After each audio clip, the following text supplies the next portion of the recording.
안녕하세요. 날마다 좋은 날 산사의 법향입니다. 살다 보면 이유 없이 마음이 허전할 때가 있습니다. 분명히 가진 것도 있고 크게 문제되는 일도 없는데 마음 한구석이 텅 비어 있는 듯한 날들 말입니다. 무언가 잘못된 건 아닐까? 나는 지금 잘 가고 있는 걸까? 이 길의 끝에는 무엇이 기다릴까? 스스로에게 끝없이 묻게 됩니다. 누군가는 말합니다. 시간이 지나면 괜찮아진다고요. 그 말이 맞을지도 모릅니다. 하지만 그 지나가는 시간 속에서 우리는 수많은 밤을 견뎌야 합니다. 말없이 참아내고 겉으론 웃으며 속으론 무너지고 누군가의 말 한마디에 괜히 눈물이 날 것 같은 그런 시간들 말입니다. 혹시 지금 당신도 그런 터널 속에 머물러 있지는 않나요? 아무리 걸어도 끝이 보이지 않고 오히려 더 깊이 빠져드는 것 같아 불안해지고 있진 않으신가요? 괜찮습니다. 그 모든 감정은 당신이 살아있다는 증거이고 그 아픔은 새로운 나로 태어나기 위한 깊은 숨 고르기일지도 모릅니다. 그렇다면 그 시련이 끝나가고 있다는 신호는 무엇으로 알 수 있을까요? 고통이 서서히 사라지고 복이 우리 안에 스며들기 시작하는 순간 부처님께서는 그 징조들을 우리에게 분명히 알려주셨습니다. 오늘은 그 말씀을 따라 복이 가까워졌다는 5가지 징조에 대해 함께 이야기 나누려 합니다. 그 징조는 크게 울리지도 눈에 띄게 드러나지도 않지만 어느 날 문득 마음 한쪽에서 조용히 피어납니다.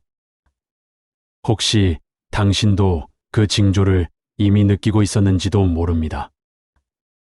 시련을 복으로 만드는 짧은 기도와 함께 이야기로 들어가 보겠습니다. 복이 머무는 마음이 되게 하소서. 오늘도 제 마음속 작은 등불 하나를 켭니다. 이 어둠이 지나고 밝은 길이 열리기를 바랍니다. 부처님, 지혜와 자비의 빛으로 저를 이끌어 주소서. 흔들리는 날에도 중심을 잃지 않게 하시고, 시련 속에서도 마음의 향기가 사라지지 않게 하소서. 복의 길 위에서 나와 남을 함께 이끌 수 있는 지혜와 자비를 허락하시고, 부처님의 지혜로 복의 씨앗을 피워내게 하소서. 나무 석가모니불, 나무 석가모니불, 나무 시아본사 석가모니불. 제1화 고통은 삶의 본질이며 잘못된 것이 아니다. 부처님의 곁에 앉은 제자가 조용히 입을 열었습니다. 스승님, 왜 우리는 살아가는 동안 이렇게 고통을 겪어야 하나요? 행복하기 위해 태어났다고 믿었는데 살다 보면 아픔과 시련이 끊이지 않아 자꾸만 지쳐갑니다. 잠시 고요가 흘렀습니다. 부처님은 다정한 눈빛으로 제자를 바라보며 말했습니다. 삶은 본래 고통이니라. 이 말이 너에게는 낯설게 들릴지도 모르겠구나. 그러나 그것은 잘못되었기 때문이 아니라 존재의 본질 자체가 변화와 무상에 놓여 있기 때문이란다. 기쁨도 고통도 모두가 지나가는 흐름일 뿐 그 자체가 삶의 일부이지 잘못은 아니란다. 제자는 고개를 갸웃거리며 다시 물었습니다. 그렇다면 이 고통은 영원히 사라지지 않는 것인가요? 어떻게 하면 이 아픔에서 벗어날 수 있을까요?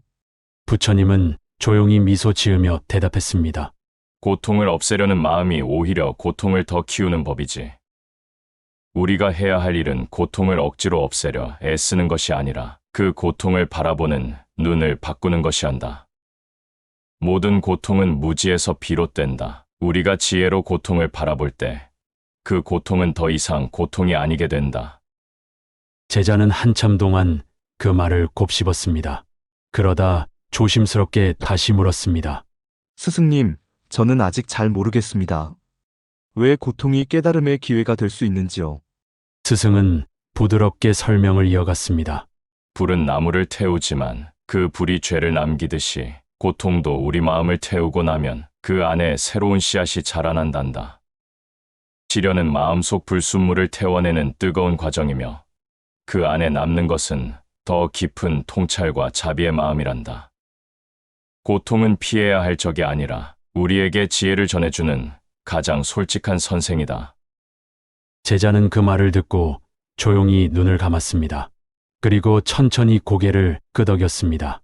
그 순간 마음 어딘가에서 조용히 울리는 종소리처럼 작은 깨달음이 퍼지고 있었습니다. 심리학에서는 고통을 반드시 사라져야 할 감정으로 보지 않습니다. 오히려 그 감정을 있는 그대로 바라보는 자기 수용이 치유의 시작이라 말합니다. 무조건 긍정하려 애쓰기보다 지금 내 마음이 괴롭고 무겁다는 사실을 있는 그대로 인정하는 것이 가장 큰 용기입니다. 감정은 억누를수록 더 깊어지고 무시할수록 우리 안에서 아픔이 되어 남습니다. 그러니 너무 애써 이겨내려 하지 않아도 괜찮습니다. 지금 내가 괴로운 건 당연한 일이야. 이 감정도 나의 일부야. 그렇게 스스로에게 말을 건네보세요. 부처님께서 말씀하신 고통도 우리가 부정해야 할 대상이 아니라 존재 자체의 특성이며 그 고통을 대하는 태도야말로 진정한 수행이라는 점에서 현대 심리학과 깊은 맥을 같이 합니다. 당신의 아픔은 틀린 것이 아닙니다. 당신은 지금도 잘 견디고 있고 이미 아주 큰 성장을 향해 나아가고 있습니다. 제2화 복이 가까워졌다는 첫 번째 징조 마음의 고요가 찾아올 때 부처님은 잔잔한 미소를 머금고 말했습니다. 복이 가까워졌다는 첫 번째 징조는 마음속 깊은 곳에서 고요가 피어날 때란다. 제자는 의아한 얼굴로 물었습니다. 스승님, 시련 속에서 어떻게 고요를 느낄 수 있단 말입니까? 스승은 잠시 눈을 감고 대답했습니다. 세찬 비가 그친 뒤 하늘이 더욱 푸르게 맑아지듯 고통의 시간을 지나면 마음이 잠잠해지는 순간이 오게 마련이지. 그 순간은 아주 조용히 찾아온다. 이유도 없는데 괜히 마음이 평온해지는 날이 있지 않느냐. 과거 같으면 흔들렸을 일 앞에서 그저 가만히 숨을 고르게 되는 순간. 그것이 바로 복이 스며드는 징조란다. 제자는 천천히 고개를 끄덕였습니다. 말로는 설명할 수 없지만 그런 순간이 있었던 것 같다고 느꼈습니다. 스승은 덧붙였습니다. 한 사람이 있었단다. 그는 장사에 실패하고 모든 것을 잃었다. 처음엔 절망했고 세상이 끝난 줄 알았지. 하지만 시간이 흐르면서 그는 더 이상 잃을 것도 없다는 생각에 오히려 마음이 편안해졌단다. 그제야 그는 비로소 다른 사람의 시선이나 평가에 휘둘리지 않고 자기 삶을 다시 바라볼 수 있었지. 고요한 마음은 지혜의 셈이다. 고통이 깊을수록 그 고요 속에서 피어나는 지혜는 더 단단하고 넓어진다. 고요함은 무언가를 잃었을 때가 아니라 더 이상 흔들리지 않겠다고 마음먹는 순간 찾아옵니다. 심리학에서는 이를 정서적 안정의 회복이라 부릅니다. 외부 자극에 과하게 반응하지 않고 내면의 균형을 되찾는 순간입니다. 그것은 지금 당신이 회복되고 있다는 아주 명확한 신호입니다. 불안한 세상 속에서도 내 마음에 잠시 머무는 평온이 있다면 그건 이미 복이 가까워졌다는 소중한 증거입니다. 제3화 두 번째 징조 집착이 사라질 때 스승은 차를 한 모금 마신 뒤 조용히 말했습니다. 복이 가까워졌다는 두 번째 징조는 잡고 있던 것을 놓을 수 있게 되는 순간이란다. 제자는 조심스럽게 물었습니다. 스승님, 저는 무언가를 놓는다는 게 너무 두렵습니다. 놓으면 아무것도 남지 않을까 봐요. 스승은 부드러운 눈빛으로 제자를 바라보았습니다. 그 마음 이해한다. 사람은 본능적으로 익숙한 것을 쥐고 있으려 하지. 하지만 그 집착이 너를 더욱 괴롭게 만드는 법이다. 쥐고 있다고 해서 그것이 너의 것이 되는 건 아니다. 오히려 꽉 쥐고 있을수록 그것은 더 빨리 손가락 사이로 빠져나간다. 제자는 말없이 고개를 숙였습니다. 스승은 이야기를 이어갔습니다. 옛날에 한 여인이 있었단다. 그녀는 오랜 시간 사랑하는 사람과의 이별을 받아들이지 못하고 슬픔에 잠겨 지냈지. 매일 후회하고 과거의 추억을 되새기며 지금 이 순간을 놓쳐버렸단다. 하지만 시간이 흐르면서 그 이별도 하나의 풍경처럼 마음에 남게 되었고, 마침내 그녀는 그 사랑을 놓아줄 수 있게 되었지. 그리고 그제야 비로소 자신의 마음이 얼마나 오랫동안 묶여 있었는지를 깨달았단다. 모든 집착을 놓을 때 참된 자유가 찾아온다. 놓는다고 해서 사랑이 사라지는 것이 아니란다. 오히려 그 사랑의 본질을 더 깊이 이해하게 되는 것이다. 제자는 작게 숨을 들이쉬었습니다.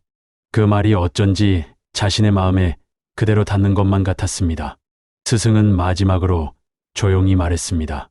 시련은 우리가 불필요하게 쥐고 있던 것들을 놓아주는 기회가 되어주지. 우리는 두려움 때문에 자주 놓지 못하는 사람이 됩니다. 사람이든 일상이든 과거든 말이지요. 심리학에서는 집착을 내면의 결핍이 만든 통제 욕구라고 설명합니다. 놓지 못하는 건 잃을까봐 두려운 게 아니라 내가 빈 사람이라는 감각을 마주하기 싫기 때문입니다. 그러나 우리가 진짜 두려워해야 할 것은 잃는 것이 아니라 쥐고 있는 동안 삶이 멈춰버리는 것입니다. 숨을 내쉬며 손을 살짝 펴보세요. 그제야 삶이 흘러들어오기 시작합니다. 그리고 그때 복은 조용히 당신 손 안에 머무릅니다. 제4화 세 번째 징조 감사의 마음이 피어날 때 스승은 하늘을 잠시 올려다보더니 말했습니다. 복이 가까워졌다는 세 번째 징조는 감사의 마음이 저절로 피어나는 순간이란다. 제자는 고개를 갸웃했습니다. 스승님, 시련 속에서 감사를 느낀다는 건 너무 어려운 일 아닙니까? 하루하루를 버티는 것도 벅찬데 무엇에 감사해야 하는지도 잘 모르겠습니다. 스승은 조용히 고개를 끄덕였습니다. 그 마음도 소중하다. 고통 속에서 감사가 피어나는 건 결코 억지로 되는 일이 아니지. 하지만 시련을 오래 겪다 보면 사람은 아주 작은 것에도 고마움을 느끼게 되는 순간이 온단다. 마치 어두운 밤의 작은 불빛 하나가 얼마나 소중한지를 비로소 알게 되는 것처럼 말이다. 한 남자가 있었단다. 그는 오랜 병상 생활을 하며 걷는 것조차 어려워졌지. 하루는 창밖에서 불어오는 바람 소리를 듣고 문득 생각했단다. 그래도 나는 이 소리를 들을 수 있구나. 그 순간 그는 자신의 귀가 들린다는 사실조차 감사하게 여겼단다. 이처럼 시련은 우리가 당연하게 여겼던 것들을 다시 바라보게 해준다. 그리고 그 속에서 조용히 감사의 씨앗이 피어나게 되지. 제자는 눈을 감고 조용히 마음을 들여다보았습니다. 그 안에는 아직 슬픔도 있었고 불안도 있었지만 그 가운데 조금씩 따뜻한 무언가가 피어오르고 있었습니다. 부처님은 계속해서 말씀을 전했습니다.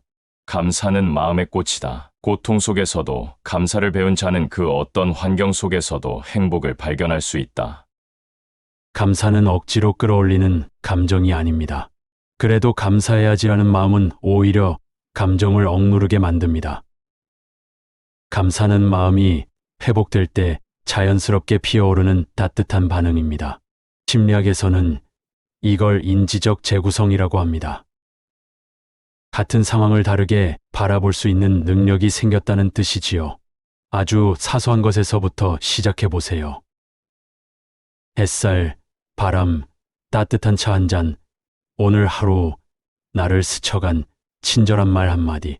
그 조용한 감사를 느끼는 순간 당신 마음의 땅에도 복이라는 씨앗이 자라고 있다는 증거입니다. 제5화 네 번째 징조, 진짜 나를 마주하게 될 때. 스승은 손에 들고 있던 찻잔을 조용히 내려놓았습니다. 그리고 먼 산을 바라보며 말했습니다. 복이 가까워졌다는 네 번째 징조는 비로소 진짜 나를 마주하게 되는 순간이란다. 제자는 고개를 들었습니다. 진짜나요? 스승은 고개를 끄덕였습니다. 그래, 평온할 땐 잘 보이지 않는다. 그러나 시련 속에선 내 안의 그림자가 아주 선명하게 드러나지. 그때부터 우리는 묻기 시작한단다.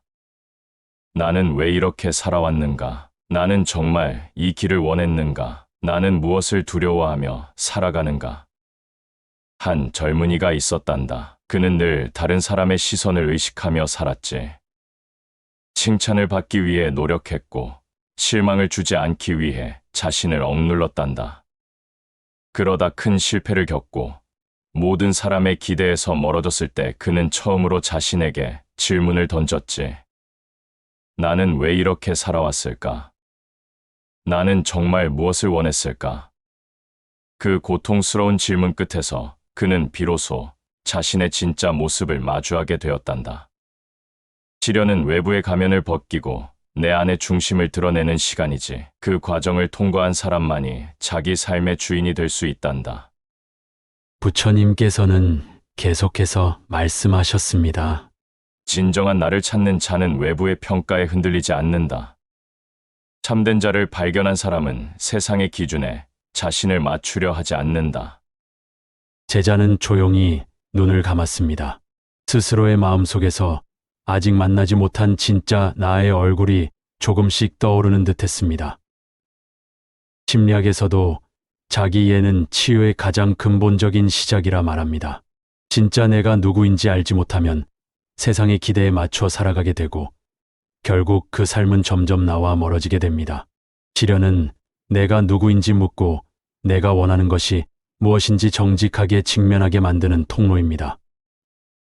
불편한 진실을 마주할 용기가 생겼다면 당신은 이미 복의 문턱을 넘고 있는 중입니다.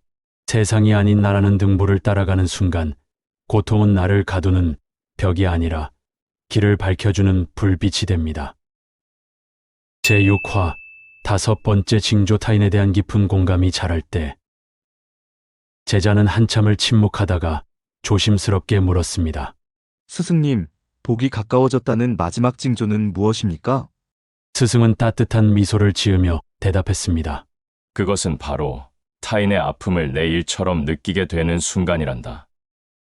예전엔 그냥 스쳐 지나가던 고통이 이제는 마음속에 오래 머물지 않느냐. 그건 너의 마음이 깊어졌다는 증거다. 자신이 아프고 난 뒤에야 비로소 다른 사람의 상처를 눈으로 보게 되지. 예전엔 동정이었지만 지금은 이해가 되고 같이 울고 싶다는 마음이 생긴다. 한 여인이 있었단다. 그녀는 예전엔 친구들의 고민에 진심으로 귀 기울이지 못했지. 그런데 자신의 큰 상실을 겪은 후엔 누군가의 작은 슬픔에도 손을 꼭 잡아주고 싶어졌단다. 그녀의 고통이 그녀를 더 따뜻한 사람으로 만든 것이지. 제자는 조용히 고개를 끄덕였습니다. 그동안 자신이 너무 많은 것에만 집중하느라 주변을 돌아보지 못했음을 깨달았습니다. 모든 존재는 서로 연결되어 있다. 고통은 자비의 씨앗이 된다. 마음이 아팠던 자만이 진정한 자비를 품을 수 있다. 그 자비는 단순한 동정이 아니라 진짜로 함께 아파줄 수 있는 마음이란다. 심리학에서는 공감 능력의 확장을 회복의 핵심 증거로 봅니다. 타인의 고통이 보이기 시작했다면 그건 당신이 더 이상 자기 고통에만 묶여있지 않다는 뜻입니다. 고통을 겪은 사람의 말은 다릅니다. 그들은 조용히 들어주고 쉽게 판단하지 않으며 작은 미소와 눈빛 하나로도 큰 위로를 줄 수 있습니다. 당신이 지금 타인을 이해하고 있다면 그건 단지 착해서가 아니라 당신이 아팠던 사람이기 때문입니다. 고통은 당신을 약하게 만든 것이 아니라 더 깊고 넓은 마음을 품게 해준 복의 통로였던 것입니다. 시련은 우리를 무너뜨리기 위해 오는 것이 아닙니다. 그 시련은 우리가 더 깊어지고 더 따뜻해지고 더 단단해질 수 있도록 돕는 조용한 선물입니다. 복이 가까워졌다는 징조는 크게 울리지 않습니다. 하지만 당신 안에 어떤 변화를 통해 분명히 조용히 도착해 있습니다. 마음이 고요해졌다면, 집착이 느슨해졌다면, 감사할 줄 알게 되었다면, 진짜 나를 마주하게 되었다면, 그리고 타인을 이해하게 되었다면 당신은 지금 복이 오는 길목에 서 있는 것입니다. 부처님께서는 말씀하셨습니다. 가장 깊은 어둠 속에서 가장 밝은 빛이 태어난다. 혹시 지금 삶이 무겁게만 느껴지더라도 괜찮습니다.